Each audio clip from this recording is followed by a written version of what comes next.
봅니다. 그런데 창세기에서는 독자라고 되어 있는 이삭이 히브리서에 오면 독생자로 바뀌어요. 독생자. 그러면 이 창세기 22장의 독자와 히브리서 독생자는 비슷한 의미로 볼 수가 있어요. 비슷한 의미. 비슷한 뜻으로 받아들이고 있어요. 이 독생자는 헬라어로 모노게네스라고.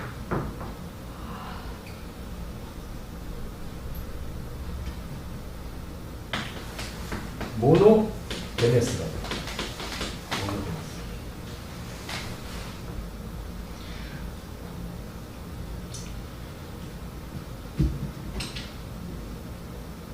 여기서 제가 독생자와 독자가 아무런 그 뜻의 차이가 없으면은 이러한 구분은 무의미해요. 다시 말하면 이삭은 아브라함의 독자가 아니었죠. 그렇죠? 독자가 아니었는데 왜 창세기에는 독자라고 썼냐? 그러니까 이 번역에 문제가 있다. 문제 소지가 있다. 이제 이렇게 보는 거예요. 그래서 히브리서 저자의 표현을 보면은 독생자예요. 히브리서는 독생자. 그리고 창세기를 70인역 헬라어 있잖아요. 헬라어 번역 있잖아요. 70인역에서 헬라어 번역으로 보면은 이 독자를 어떻게 해놨냐면 70인역에서는 내가 사랑하는 너의 사랑하는 자 이렇게 번역했어. 내가 사랑하는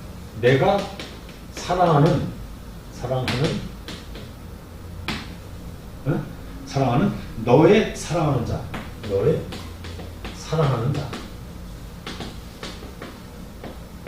자 이렇게 번역이 되어 있어요. 그래서 여기서 이 사랑하는 자로 번역이 되어 있어요. 이 독자가. 이 70인역에서는 창세기 22장 이 독자가 70인역 헬라어에서는 헬라어 번역에서는 이렇게 번역이 있어요. 사랑하는 자. 그럼 이 사랑하는 자는 히브리어로 야히드라고 해요. 야히드.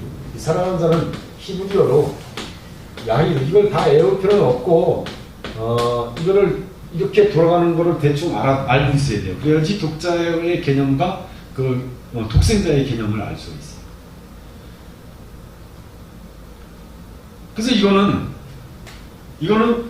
이 아이들을 헬라어로 얘기를 하면은 헬라어로 얘기하면 아가페토스라고 해요. 아가페토스. 그래서 이 아가페토스하고 이 모노게네스하고는 같은 비슷한 의미.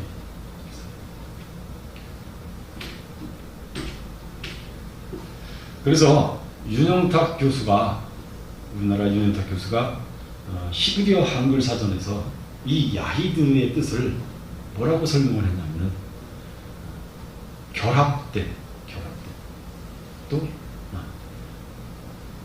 대신할 수 없는 생명, 대신할 수 없는 생명, 사랑스러운 자, 그렇게 해석했어요. 그래서 모노게네스와 아가페토스가 비슷한 의미의 영역에서 사용되었다는 것을 알 수가 있어요. 비슷한 의미에서. 그래서 헬라어의 모노게네스와 아가페토스는 히브리어의 야히드에서 그 의미가 통합돼요. 그래서 둘로 나누어 생각할 수 없는 어떤 것, 대신할 수 없는 나의 생명, 또 나의 사랑 등의 개념. 그래서 이 독자라는 개념이 바로 뭐예요? 둘로 나눌 수 없는, 생각할 수 없는 어떤 것이다. 그래서 이삭이 아브라함한테는 둘로 나눌 수 없는 어떤 것이라는 거예요. 대신할 수 없는 나의 생명이라는 거예요. 그런데 바클레이 신학자가 해석한 것처럼 아브라함이 가장 귀하게 귀하다고 생각하는 어떤 것이 아니다는 얘기야. 예? 그게 아니라 그런 개념이 아니라 그거보다 더 깊다는 얘기야.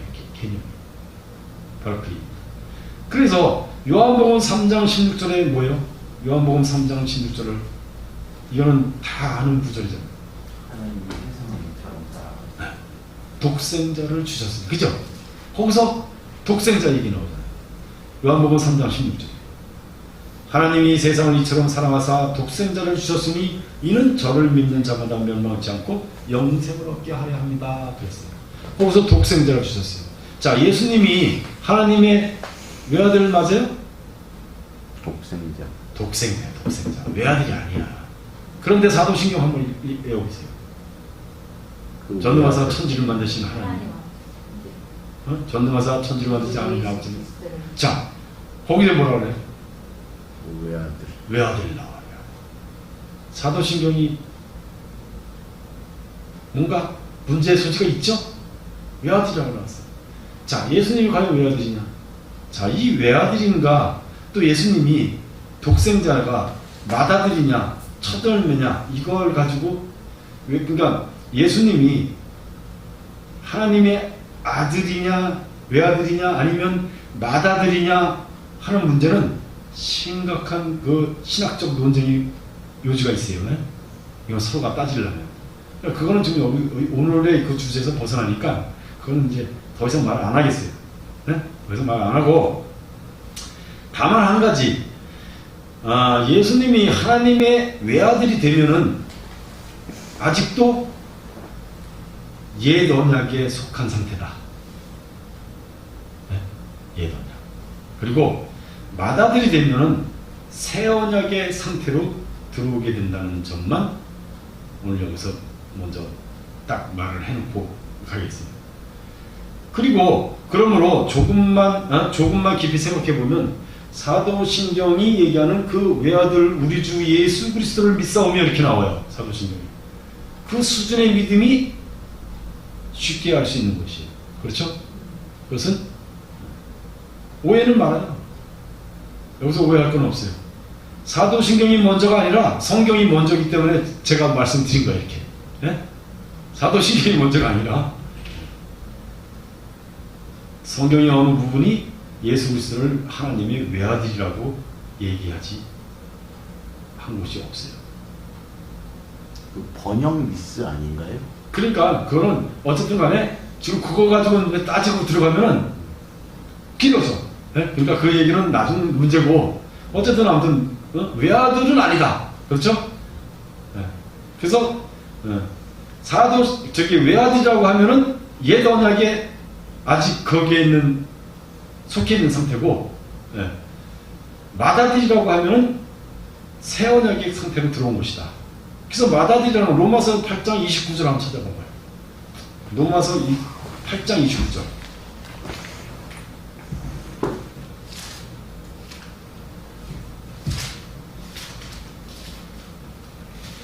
로마서 8장 29절. 예. 자, 하나님이 미리 아신 자들로 또한 그 아들의 형상을 본받게 하기 위하여 미리 정하셨으니 이는 그로 많은 형제 중에서 맏아들이 되게 하려 하심이라 그랬어요. 예? 자, 이 맏아들의 개념 어렴풋이 지금 이 말씀에 대해서 좀 어렴풋이 지금 이 감이 잡히고 갈 거야. 예? 정확하게 뭘 이거는 이거다 얘기를 못 하더라도 이제 그렇다는 얘기. 그래서 맏아들이냐 하나님이 예수님이 외아들이냐 그것은 심각한 신학적 논쟁을 나올 수 있는 요소이기 때문에 이것은 좀 다루지 않겠어요. 그래서 어쨌든 사도신경의 외아들이라는 말은 실상은 독생자의 개념임을 알아야 된다. 그죠? 네? 그것도 우리는 독생자의 개념을 알아야 된다. 네? 그렇게 생각해요. 그래서 독생자라는 개념은 외아들이라는 개념보다 신학적으로 더욱 깊고 신비스러운 뜻을 내포하고 있다 이렇게 볼 수 있어요. 독생자. 어쨌든 간에 아브라함에게 있어서는 이삭은 자신의 독생자, 그렇죠? 또 자신의 생명과 분리할 수 없는 사랑하는 자가 바로 이삭입니다. 그래서 히브리어 아까 독생자를 그 야히드라고 했는데 야히드의 본래 의미가 결합되다 하나가 되다야 그런 뜻이.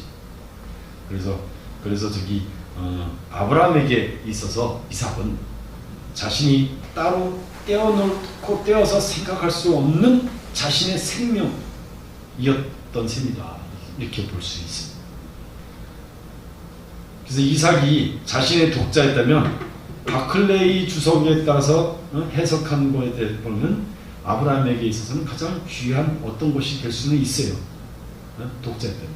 그런데 모노게네스, 독생자라는 자신과 분리된 개체가 아니고 바로 뭐예요? 분리할 수 없는 것인가? 바로 뭡니까? 이삭은 자기 자신이라는 얘기예요. 아브라함한테는. 그래서 이 모노게네스를 번제로 바치라는 것이 하나님의 시험 문제예요. 그게 아브라함이 지금 딱 받은 거예요. 돈을 바치고 명의를 바치고 시간을 바치고 젊음을 바치라는 것이 아니고 모노게네스를 바치라는 거예요. 자신과 분리할 수 없는 그 생명을 바치라는 거예요. 자기 자신을 바치라는 거는 똑같아요. 그런 거란 말이에요. 그런데 오늘날 우리 대부분의 성도들은 뭐예요? 모노게네스가 바로 뭡니까? 돈입니까? 명예입니까? 그렇다는 거예요. 자신의 모노게네스가 돈인 사람이 있고 명예인 사람이 있고 어떤 사람은 내가 죽으면 죽을지 나는 그것을 못해. 이게 바로 모노게네스가 뭐예요? 그것이라는 거야. 그렇죠? 자기가 죽는 것과 그것하고 비교를 해버렸잖아요. 바로 그 얘기. 내가 자존심이 있지. 난 죽으면 죽어도 목에 칼이 들어와도 나는 너한테 무릎을 꿇지 않을 거야. 자존심. 그것이 그 사람의 모노게네스가 되는 거지.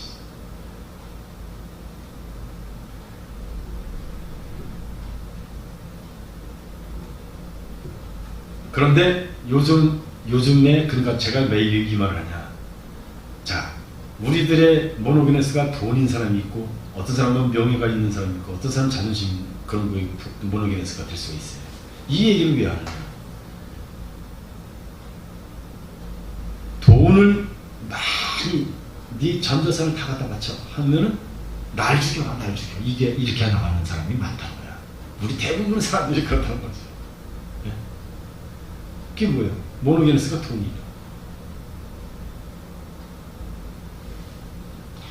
돈을 바치는 것이 이삭을 죽이는 것만큼이나 어려울 수가 있다는 거예요.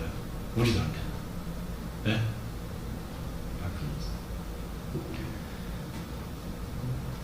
그러나 자기에게 어려운 문제라고 해서 하나님이 아브라함에게 주신 시험 문제와 동일시할 수는 없어요. 나한테 주는 시험이 어려운 문제라고 해서 아브라함한테 주는 지금 이 하나님의 시험하고 동일시를 할 수는 없어요. 왜 그러냐? 아까 얘기했지만 초등학생한테 고등학교 문제를 줄 수가 없는 거예요. 우리가 아브라함 믿음의 수준까지 가져야 돼요. 아브라함처럼 시원하게 풀어버려요. 그럴 수가 있다. 그리고 히브리서 저자가 뭐라 그랬어요? 히브리서 저자에 의하면 하나님이 아브라함에게 저에게 이미 말씀하시기를 내 자손이라 칭할 자는 이삭으로 말미암으리라고 그런 말씀을 하나님이 아브라함한테 했단 말이에요. 예? 이스마엘이 아니라 이삭이다 이렇게 얘기했어요. 했기 때문에 비록 이삭이 지금 죽더라도 하나님이 그를 다시 살리실 줄을 알았다는 거예요. 아브라함은.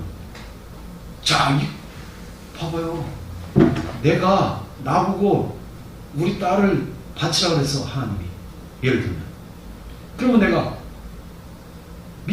나의 믿음이 내 딸을 지금 바치면은 하나님이 바로 금방 살리실 거야. 이런 믿음이 있다면 그것처럼 쉬운 문제가 있어. 그걸 알 수 있다. 그런 믿음이 확실하게 딱 이 안에 들어있다면 그렇죠? 그것처럼 쉬운 문제가 있어요. 쉬운 줄 느끼지. 아브라함이 바로 그렇게 다른 거지. 그런데 실제로 그런 믿음이 나한테 있다고 해도 내가 진짜로 칼을 가지고 내 딸을 죽일 수가 있겠냐? 믿음이 하나님이 다시 살릴 줄 알고 있다고 해도 과연 죽을 수 있겠냐 이거야. 있어요? 네라고? 그러면 예수님이 다시 부활할 줄 알고 있는데 왜 예수님이 그렇게 겟세마네 동산에서 잔을 옮겨달라고 그렇게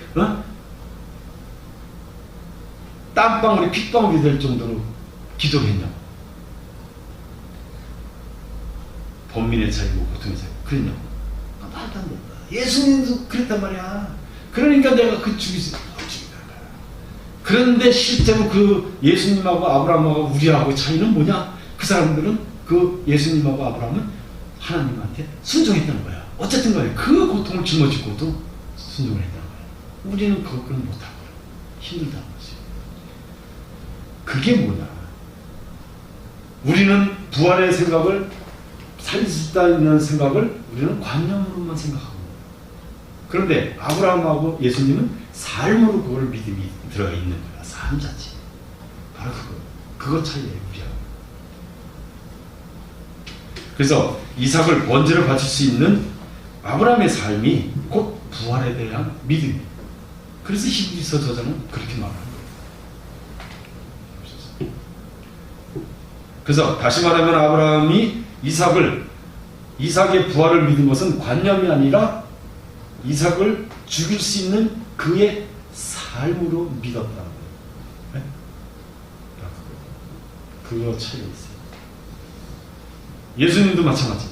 십자가에서 죽었기 때문에 부활할 수 있었던 것이지, 네? 몸의 부활을 믿었기 때문에 십자가에서 부활한 게 아니라는 거예요.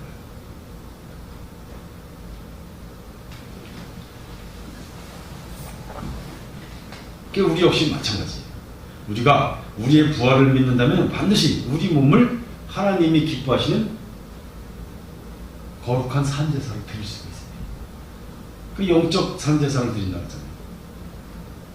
우리는 지금 영적으로 얘기하면 그래요. 10장, 로마서 10장 1절에 말씀처럼 영적 산제사를 드릴 수 있어요. 거룩한 산제사. 다시 말하면 우리가 우리 자신의 십자가를 지고 다른 사람을 섬기는 죽을 때 비로소 우리는 우리의 부활을 믿는 믿음을 가진 사람이 된다는 거야. 네? 우리의 부활을 믿는 믿음의 사람, 우리가 관념으로만 갖고 있으면 우리는 내가 자신의 십자가를 두고 다른 사람을 섬기는 죽음을 죽지 못해요. 관념만 있는 사람. 실제로 내가 내 자신의 십자가를 쥐고 다른 사람을 섬기는 죽음을 죽어야 돼요. 맞죠? 그런 삶을 살아야 되는 거예요.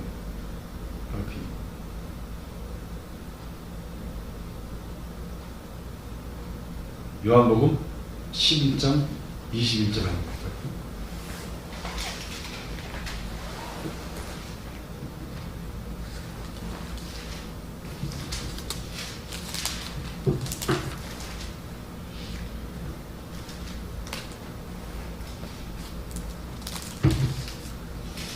요한복음 11장 21절.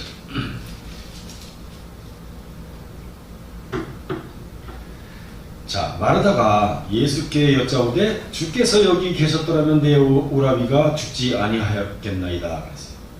이게 무슨 얘기냐? 자, 마르다가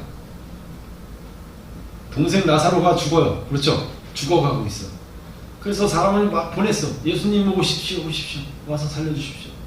예수님이 필미로서 안 갔어. 안 갔어요. 그냥 늦게 갔어. 늦게 나중에 간 거야. 갔더니 나사로는 죽었어. 그랬더니 마르다가 하는 소리가 예수님이 여기 계셨더라면 나사로가 살았을 건데 죽었다. 다음에 보시면 그러나 나는 이제라도 주께서 무엇이든지 하나님께서 구하시는 것을 하나님이 주실 줄 아나이다. 이게 마르다가 한 소리죠. 그래서 예수께서 가라사대 그랬더니 내 오라비가 다시 살 것이다. 살리라 그랬어요. 예수님 그랬어요. 네 오라비가 다시 살 거다. 그랬더니 마르다가 뭐라 그래요? 네, 마지막 날 부활에는 다시 살 줄을 내가 아나이다. 자, 마르다도 부활의 신앙이 있었어요. 다시 살아나는 걸 알고 있어요. 그랬더니 예수님께서 뭐예요?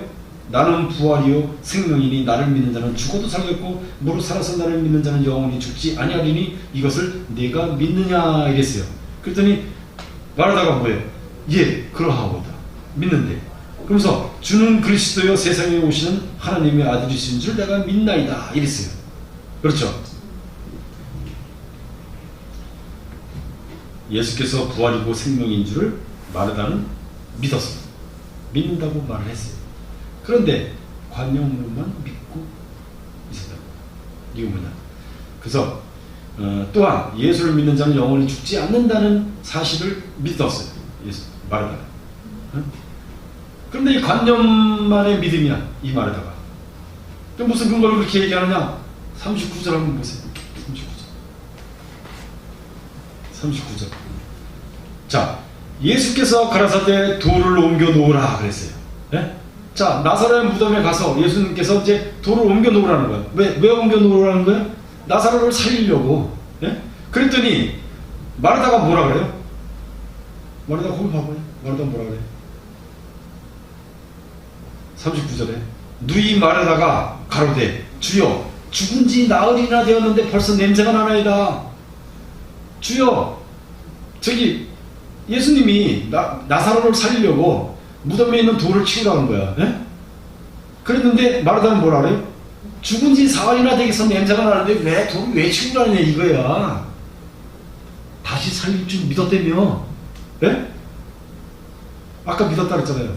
그런데 이거는 뭐예요? 아 이거 무슨 쓸데없는 짓 한다는 얘기 아니야. 어? 자 이게 바로 뭐예요? 마르다도 관념으로만 믿었다는 거예요. 예? 그렇죠? 이게 마르다의 삶이야. 삶으로는 믿지 않았어. 삶으로는 관념으로만 믿고 주여 주여 믿습니다야. 그러니까 지금 말로서 마지막 날 부활을 믿는다고 아무리 큰 소리로 외쳐도 소용이 없다는 거예요. 결국 마르다는 죽은 지 나흘이나 지났는데 사람이 어떻게 다시 살아나겠냐 바로 이 말이야.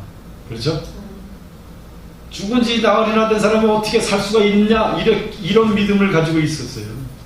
그래서 죽은 동생을 지금 살려줄 테니까 돌을 옮겨 놓으라는 그 얘기도 믿지 못해서 주여 죽은 지 나흘이나 돼서 냄새가 난다.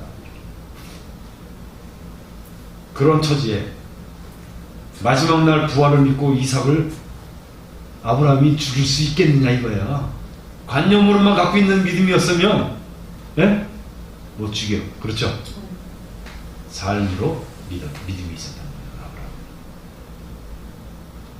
그래서 우리가 사도신경을 달달 외우는 신앙의 맹점이 바로 여기 있다. 사도신경 못 외우는 신앙인들은 거의 없어요. 그렇죠? 그거 다 달달 외우죠. 하나님의 천지찬지로 믿는 사람은 공중의 새처럼 들의 백화처럼 살 수가 있어요.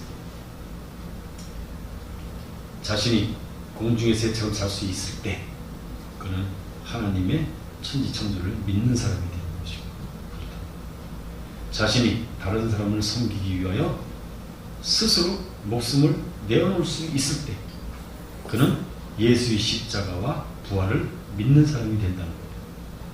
그래서 아브라함이 이삭을 바침으로써 이삭의 부활이 자신의 믿음이 된 것과 같다.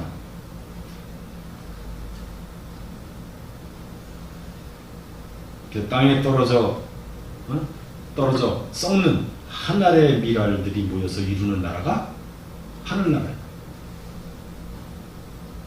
그래서 우리가 땅에 떨어져서 썩어서 그게 씨가 돼서,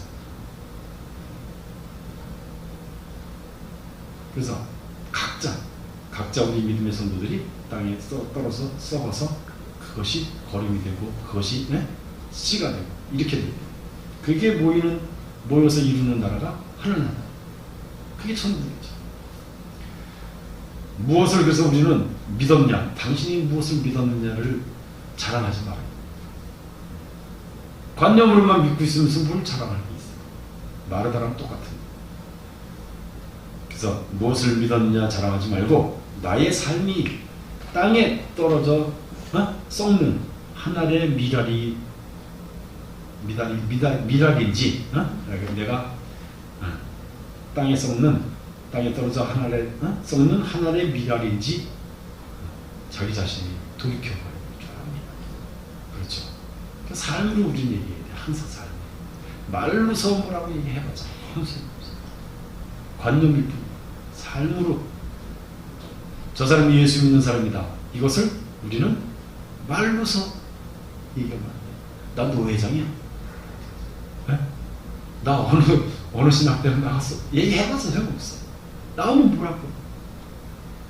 그 사람의 삶이 예수의 향기가 나는 삶이냐. 이것이 중요한 거죠. 오늘 말씀이 바로 그 말씀. 9절까지 했어요. 오늘은 히브리서 11장 20절. 히브리서 11장 20절을 보겠습니다. 믿음으로 이삭은 장차 오는 일에 대하여 야곱과 에서에게 축복하였으며, 믿음으로 이삭은 장차 오는 일에 대해서 야곱과 에서에게 축복을 했다. 이렇게 히브리서 저자는 말합니다. 이제 히브리서 저자의 관심은 아브라함에게서 이제 이삭으로 주목이 돼요. 그러나 본문이 지금 우리가 읽은 이 본문이 이삭의 전 삶을 얘기하는 것은 아니죠. 다만 이삭의 일생 중에 한순간에, 그죠? 그 순간 야곱과 에서에게 축복했다. 그 말을 합니다. 그거에 대한 기록일 뿐이에요. 히브리서 저자의 관심은 이삭이 그의 쌍둥이 두 아들인 야곱과 에서에게 축복함이 있어서 인간적인 생각으로서 축복한 것이 아니라 믿음으로, 그렇죠? 믿음으로 두 아들의 장래를 축복했다. 이렇게 장차 오는 일에, 그렇죠? 축복했다. 이렇게 말을 하고 있습니다. 그런데 우리가 잘 아는 대로 야곱은 차남이야. 그리고 에서는 장남이야. 쌍둥이 형제지만 순서가 있죠. 장남이었어요. 에서는. 근데 어찌하여 이삭은 야곱을 축복을 했던 것일까? 우리는 거기에 대해서 창세기에 들어가면 자세히 알 수가 있습니다. 그래서 지금 히브리서 저자가 말한 그 야곱과 에서에게 축복을 했다, 이 본문을 읽어보면 이삭이 야곱에게 축복을 했다 이렇게 했는 줄 아는 거예요. 그렇죠? 그런데 이삭은 야곱을 축복의 대상으로 생각하지 않았었어요. 창세기 보면 오로지 에서만이 축복의 대상이었었어요. 이삭한테는. 그래서 창세기 27장 1절서부터 좀 봐봐요. 창세기 27장.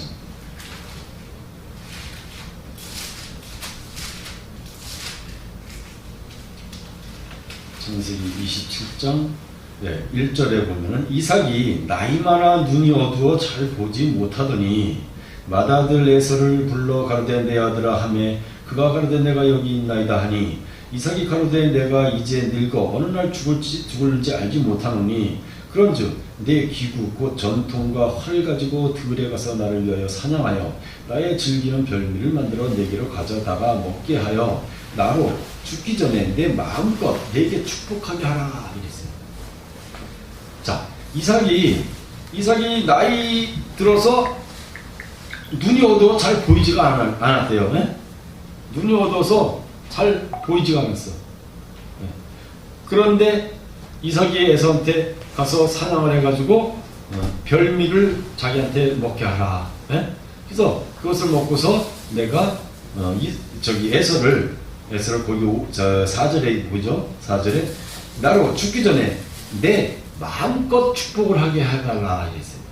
마음껏. 그러니까 이거를 지금 이 본문을 보면 이삭은 자기가 야곱을 축복하리라고는 꿈에도 생각하지 못했다는 거죠. 에서한테 축복을 하겠다는 거죠. 그래서 창세기 본문이 가리키는 대로 이삭은 마음껏 에서를 축복하고자 했었어요. 그러나 에서와 야곱의 어머니였던 리브가의 계략에 의해서 축복은 에서로부터 야곱으로 옮겨지는 것이에요. 그렇다면 우리가 읽은 히브리서 11장 20절 본문은 히브리서 저자의 표현에 약간의 문제가 있지 않는 것인가 이 말이에요. 믿음으로 이삭은 장차 오는 일에 대하여 야곱과 에서에게 축복했다 이렇게 말을 하니까요. 그렇죠? 뭔가 어딘가 뭔가 잘못되지 않았나 이런 생각을 하게 됩니다. 아무리 생각해도 사리에 맞지 않는 얘기가 아닌가. 예? 창세기 기록을 비교해 보면 좀 히브리서 기자의 말은 좀 사리가 맞지 않는가 이렇게 생각합니다. 오히려 우리가 히브리서 기자가 만약에 믿음으로 리브가가 장차 오는 일에 대해서 야곱과 에서에게 축복을 했다 하면은 그것도 그럴듯해. 예? 그렇죠? 리브가가 계략을 꾸며가지고 에서한테 축복할 것을 야곱에게 축복할 것을 바꿔버렸으니까 그것도 이해가 돼요. 아무튼 이삭은 전혀 야곱을 축복할 마음이 없었어요. 창세기 27장 31절을 한번 보세요. 31절. 예. 그가 별미를 만들어 아비에게로 가지고 가서 가로되 아버지여 일어나서 아들의 사냥한 고기를 에서가 사냥을 해가지고 이제 별미를 만들어서 이삭한테 가져간 거예요. 가져갔더니 아들의 사냥한 고기를 잡수시고 마음껏 내게 축복하소서 그랬어요. 그랬더니 그 아비 이삭이 그에게 이르되 너는 누구냐? 그가 대답하여 하되 나는 아버지의 아들 곧 아버지의 맏아들 에서로 소이다 그랬어요. 또 이삭이 어떻게 됐어요? 심히 크게 떨며 가로되 그런즉 사냥한 고기를 내게 가져온 자가 누구냐? 바로 에서가 갖고 오기 전에 야곱이 벌써 별미를 만들어서 이삭한테 갖다 줘서 이삭이 그 별미를 먹고 축복을 했단 말이에요. 야곱한테 에서인 줄 알고. 바로 그거예요. 그러고 나서 에서가 와서 다시 별미를 주고서 축복해달라 그러니까 여봐 너 오기 전에 내가 다 먹고 그를 위하여 축복하였은즉 그가 정녕 복을 받을 것이다. 이미 축복했기 때문에 그가 복을 받을 것이라고 딱 그렇게 얘기하잖아요. 그래서 에서가 그 아비의 말을 듣고 방성되고 하며 아비에게 이르되 내 아버지여 내게 축복하소서 내게도 그리하소서 그랬어요. 이삭이 가로되 내 아우가 간교하게 와서 내 복을 빼앗았도다 그랬어요. 에서가 가로되 그의 이름을 야곱이라 함을 합당치 아니하나이다. 그는 나를 속임이 이것이 두 번째입니다. 전에는 나의 장자의 명분을 빼앗고 이제는 내 복을 빼앗았나이다. 또 가로되 아버지께서 나를 위하여 빌 복을 남기지 아니하셨나이까 이랬어요. 야, 이거 지금 이 대목을 보면은 이삭은 야곱을 축복할 생각이 전혀 없었어요. 그렇죠? 그런데 리브가의 계략으로 인해서 에서 대신에 에서인 척 꾸몄단 말이야. 에서가 팔에 털이 좀 있어요. 그랬더니 야곱은 털이 없어. 야곱이 털을 또 거기다 붙였어. 그래가지고 이렇게 이삭이 만져보니까 털이 있거든. 그러니까 앞이 어두워서 잘 못 보니까 이삭이 그렇게 속여가지고 축복을 가로챘어요.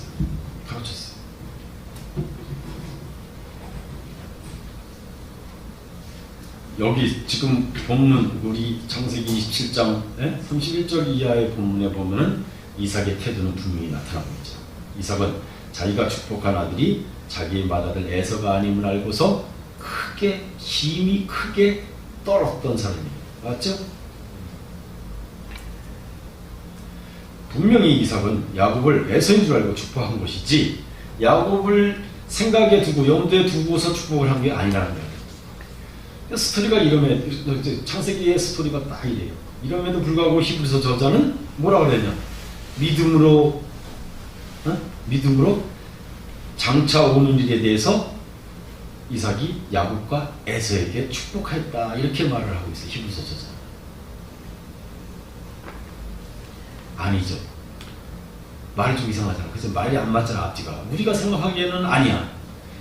우리가 생각하는 이건 뭔가 어딘가 모르게 어폐가 있고 잘못되어 있다고 생각하는 여기까지가 우리들의 믿음이야. 여기까지 우리들의 믿음. 그것이 우리들의 상식이고. 그래서 지금 뭐를 말씀드리냐면 이삭의 축복을 놓고 히브리서 저자의 관점으로 볼 수 없는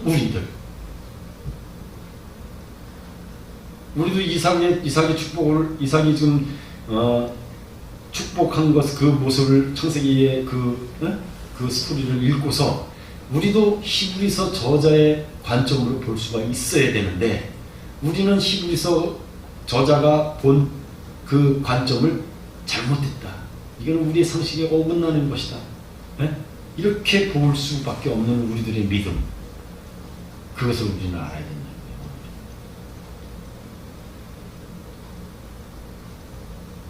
그래서 그만큼 우리들의 믿음은 성경적이지 못하다. 이것을 깨달아야 돼요. 히브리서 저자의 믿음이 잘못된 것이 아니다. 우리의 믿음이 잘못된 것이다. 이것을 깨달아야 된다. 잘못된 우리의 믿음을 기준으로 해서 성경 저자의 믿음을 보니까 성경이 틀리게 보이는 거예요. 상식이 어긋나는 소리만 해가지고 앞뒤가 안 맞는 소리만 한다. 이렇게 볼 수밖에 없다는 것이죠. 그것이 지금 우리들의 믿음이라는 현실이 그렇다. 성경이 옳죠. 성경이 또 옳아야 되죠. 옳아야 돼요. 우리가 틀렸다는 것이죠. 그래서 성경의 믿음이 진짜고 우리의 믿음은 가짜라는 거예요. 아무튼 하나님의 복이 이삭의 의사와는 상관없이 에서에게서 야곱에게 옮겨졌다는 것이 중요해요. 그래서 이 사역을 담당한 주체, 그 복이 에서에게서 이삭으로 옮겨가게 만든 그 주체는 무엇이냐? 그 주체가 바로 이삭의 믿음이라는 것이죠. 그렇게 그 주체가 바로 이삭의 믿음이라고 말을 하는 게 히브리서 저자의 관점이고 히브리서 저자의 히브리서 본문이 바로 그 말입니다. 어떤 사람은 이삭이 야곱에 대한 그 예언을 미리 알았다고 얘기하기도 해요. 야곱에 대한 예언이 뭡니까? 창세기 25장을 한번 볼까요? 창세기 25장에 보면은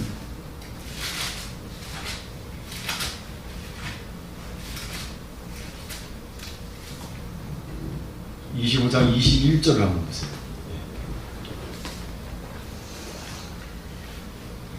이삭이 그 아내가 잉태하지 못함으로 그를 위하여 여호와께 간구하매 여호와께서 그 간구를 들으셨으므로 그 아내 리브가가 잉태하였더니 아이들이 그의 태속에서 서로 싸우는지라 그가 가로되 이 같으면 내가 어찌할꼬 하고 가서 여호와께 묻자온대 여호와께서 그에게 이르시되 두 국민이 내 태중에 있구나 두 민족이 내 복중에서부터 나누이리라 이 족속이 저 족속보다 강하겠고 큰 자는 어린 자를 섬기리라 하셨더라.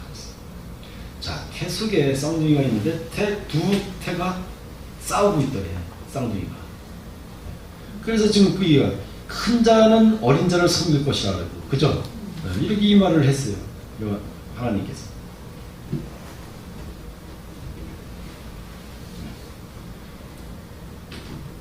이상의 말씀을 가지고 지금 이 말씀을 가지고 이삭이 미리 야곱과 에서에게 대한 정보를 가지고 있었다고 얘기하는 사람도 있어요. 그런데 사실 이 본문의 예언은 이삭에게 여호와가 하나님이 한 말이 아니라 리브가에게 주어진 말이에요. 그죠? 리브가. 이 말씀 때문에 리브가는 야곱을 사랑하게 되는 거예요. 이 말씀 때문에. 네? 자기가 생각을 큰 자가 작은 자를 섬기게 됐으니까 작은 자를 자기가 자기 나름대로 해석을 해서 야곱을 사랑하게 됐어요. 리브가는. 그래서 결국엔 이삭의 축복이 야곱에게로 옮겨가도록 계략을 꾸미는 주동자가 되고 맙니다. 어머니가. 그러나 우리가 생각해야 될 게 하나님의 복이 그러면은 리브가의 계략에 의해서 한 여인의 계략에 의해서 인류 하나님 복이 원래 여리로 갈 것을 여기로 옮겨가냐 이거야. 말이 안 돼, 그건. 그렇죠? 네, 그건 분명히 우리는 깨달아야 돼요. 리브가의 계략에 의해서 하나님의 복이 에서에게서 야곱으로 옮겨갔다고 생각하면 큰 착각이야. 네? 하나님의 복은 그런 복이 아니에요. 그렇죠? 네. 한 여인의 계략에 의해서 왔다 갔다 하는 복이 아니란 말이야. 하나님의 복은. 네? 이미 글로 가게 돼 있었으니까 글로 가는 거지, 리브가의 계략을 활용을 해서 갈 수가 있다, 이렇게 할 수는 있어요. 리브가의 계략으로 인해서 하나님 복이 이리 갔다 저리 갔다 할 수 있는 거가 아니라는 거예요. 그거는 우리가 알고 있어요. 그렇죠? 맞죠? 리브가의 계략을 꾸며서 야곱으로 하여금 에서의 복을 빼앗도록 하기 때문에 축복의 방향이 뒤바뀌었다. 이건 말이 안 되는 얘기예요. 그렇다면은 이삭으로 하여금 야곱을 축복하도록 한 그 주체는 누구란 말이냐? 말할 필요도 없이 하나님이요. 하나님의 섭리요, 하나님의 예정이에요. 그래서 믿음으로 이삭이 야곱을 축복했다는 말은 하나님의 예정하심이 그로 하여금 야곱을 축복하게 했다는 그런 말입니다. 이해가 가십니까? 하나님의 예정하심이 그로 하여금 이삭으로 하여금 야곱을 축복하게 했다는 거예요.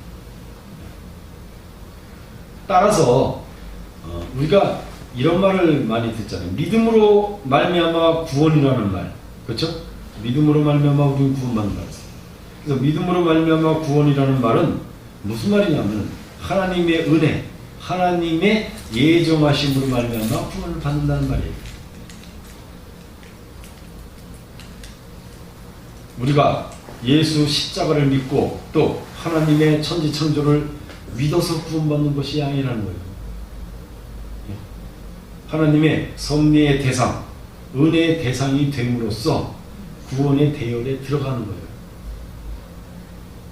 그렇기 때문에 예수 믿는 것이